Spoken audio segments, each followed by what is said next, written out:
Bapak Ibu saudara-saudara yang Tuhan Yesus kasihi, selamat berjumpa di morning call pagi ini 21 November 2022. Sebelum kita membaca dan merenungkan firman Tuhan, mari kita berdoa.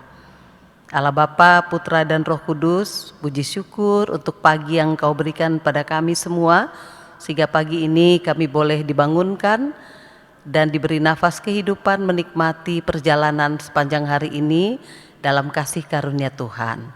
Untuk itu, biarlah sabda Tuhan menetap di hati kami, agar hari yang menjadi berkat Tuhan ini boleh kami jalani dengan penuh kebaikan, dan kami boleh menyimpan firman itu untuk menjadi penggerak dalam hidup taat dan setia kepada Engkau. Di dalam nama Bapa, Putra dan Roh Kudus kami sudah berdoa. Amin. Pembacaan firman Tuhan pada hari ini terambil dari surat 2 Petrus yang pertama, ayat 12 sampai ayat 13. 2 Petrus 1 ayat 12 sampai 13. Karena itu, aku senantiasa bermaksud mengingatkan kamu akan semuanya itu. Sekalipun kamu telah mengetahuinya dan telah teguh dalam kebenaran yang telah kamu terima, aku menganggap sebagai kewajibanku untuk tetap mengingatkan kamu akan semuanya itu selama aku belum menanggalkan kemah tubuhku ini. Demikianlah pembacaan firman Tuhan, terpujilah Kristus, haleluya. Bapak Ibu yang dikasihi oleh Tuhan Yesus Kristus, di ayat-ayat terakhir dari surat 2 Petrus yang pertama ini, ada 3 kata yang diulang sebanyak 3 kali dalam pembacaannya, yaitu kata mengingatkan, kemudian aku berkewajiban untuk mengingatkan, dan pada ayat 15, tetapi aku akan berusaha supaya juga sesudah kepergianku itu, kamu selalu mengingat semuanya itu.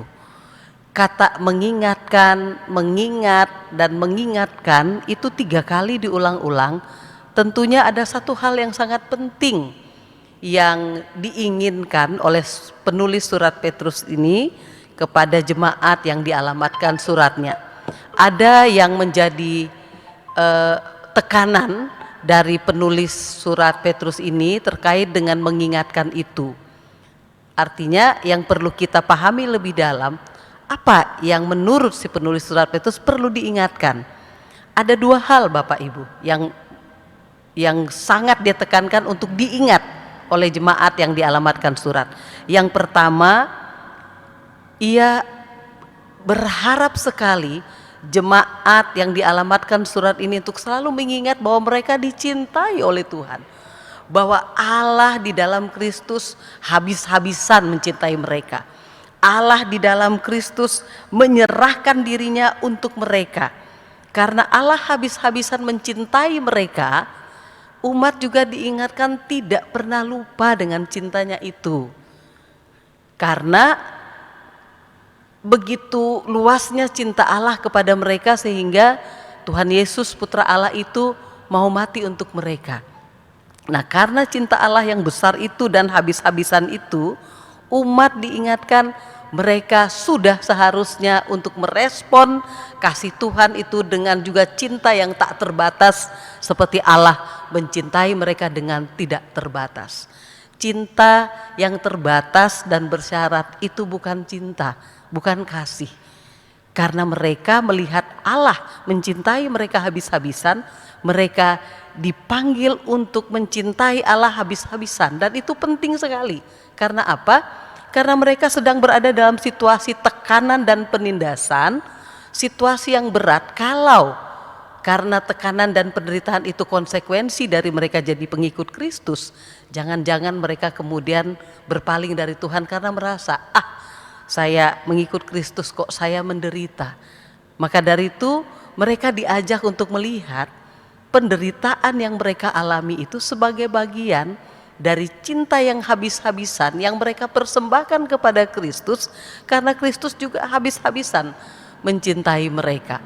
Sehingga kalau mereka melihat dari sudut Putra Allah habis-habisan dalam cinta mereka mau berkorban. Dia melihat pengorbanan itu tidak lagi pengorbanan, tapi persembahan cintanya pada umat, sehingga umat pun diminta konsekuensi penderitaan yang mereka alami sebagai korban persembahan kepada Kristus. Sehingga cinta yang tidak terbatas direspon oleh kasih yang juga melampaui batas-batas kekuatan mereka, batas-batas kemanusiaan mereka. Itulah yang kemudian memuliakan mereka karena mereka bersatu dengan Kristus. Kalau tidak diajak untuk melihat penderitaan itu sebagai persembahan cinta mereka kepada Tuhan, umat bisa tergerus dalam frustrasi. Maka dari itu dia tidak mau umat mengalami hal seperti itu. Dalam ayat yang keempat akhir dikatakan, olehnya kamu boleh mengambil bagian dalam kodrat ilahi, sehingga mereka bisa melihat persembahan cinta mereka dalam kasih, sukacita, damai sejahtera, dan mereka jadi dimampukan melampaui batas-batas kekuatan untuk tetap setia sampai akhir. Bapak Ibu saudara-saudara, apa yang paling menjadi ingatan terkuat dalam diri kita akan menggerakkan kita bagaimana kita menjalani hidup.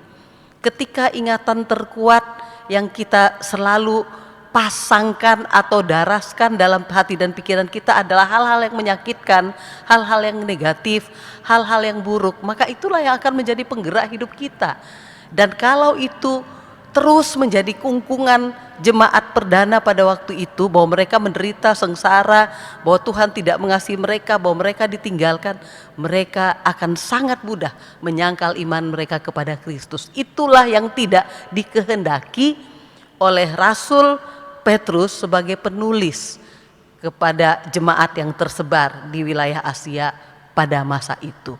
Jadi ingatan tentang cinta Allah, ingatan terhadap kasih Allah, ingatan bahwa mereka dilimpah-limpahi kasih yang luas dan besar, lalu mereka merespon pengalaman dicintai oleh Tuhan itu juga dengan hati yang besar.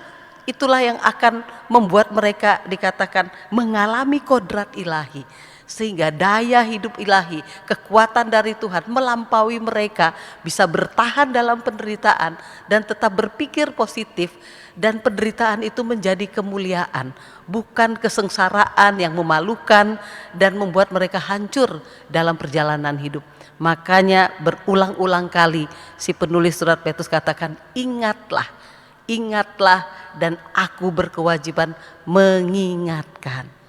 Maka dari itu, sebagai orang percaya, pesan firman yang sangat kuat pada hari ini sekaligus mau menanyakan kepada kita, ingatan apa yang paling menggerakkan kita setiap kita bangun pagi, bekerja, menjalani kehidupan? Apakah ingatan-ingatan yang membuat kita semakin punya keikhlasan, semakin punya kesabaran, semakin punya hati besar untuk mengampuni, semakin punya kekuatan untuk melihat hal-hal baik dari semua hal yang terjadi, atau ingatan-ingatan yang mau meruntuhkan kita, menjatuhkan kita, atau apapun?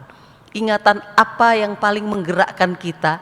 Ingatan itulah yang akan menentukan apakah kasih Tuhan atau kekuatan dunia ini yang akan mengarahkan kita dan memandu kita menjalani hidup.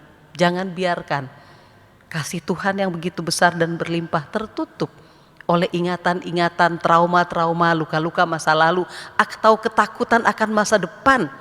Itu yang lebih menggerogoti dan menguasai hidup kita. Jangan biarkan penebusan diajak oleh Tuhan untuk ambil bagian dalam kodrat ilahi, suatu daya hidup yang menguatkan kita, itu tenggelam oleh semua kekuatan-kekuatan yang menggerus kita. Biarlah kasih karunia Tuhan mengangkat hati kita, menguatkan kita, supaya ingatan akan cinta Tuhan itu yang akan menjadi pengarah, penggerak, penguat, dan pembangun hidup kita hari selepas hari. Dan di sanalah kita memuliakan Tuhan, meskipun banyak hal penderitaan dan hal-hal yang membuat kita tergoda untuk meninggalkan dunia ini, tapi tetaplah kasih karunia Tuhan lebih kuat menjagai kita. Tuhan merahmati kita dalam limpahan kasih-Nya, dan biarlah kita membalas dengan hati yang juga luas, dan di dalamnya kita memuliakan Tuhan. Terpujilah Kristus. Amin. Saatnya kita berdoa untuk mengakhiri perenungan firman pagi ini. Kita berdoa. Ya Allah Bapa, Putra dan Roh Kudus, biarlah ingatan akan cinta kasih-Mu lebih berkuasa dalam hati dan hidup kami, sehingga itulah yang menggerakkan kami berjuang, menjalani hidup, menjadi panduan, menjadi arahan, sehingga kami bisa mengalahkan dunia ini, mengalahkan diri kami sendiri, ego kami sendiri atau apapun itu, dan di dalamnya kasih karunia Tuhan lebih bertahta, sehingga kami bisa mengambil bagian kodrat ilahi itu di dalam menjalani hidup yang tidak mudah ini, sehingga kami bisa melampaui batas-batas kekuatan kami, agar cinta kepada Tuhan membuat kami dimampukan tetap setia, tetap teguh, tetap berhati luas, tetap berpikir luas, tetap punya hati yang lembut dan keikhlasan. Biarlah kami senantiasa terarah kepada Tuhan, dan hidup kami hari ini menjadi berkat. Kami dimampukan menaklukkan diri kami sendiri bersama cinta Tuhan yang luas itu, dan kami bisa memuliakan Tuhan lewat kami sendiri terlebih dahulu, membuka hati dan diri untuk merasakan pengalaman dicintai oleh Tuhan, dan di dalamnya kami tetap setia. Biarlah hidup kami selalu terarah kepadamu, dan perjalanan hari-hari kami sepanjang hari ini bahkan masa depan senantiasa dirahmati oleh kasih karunia dan cinta Tuhan.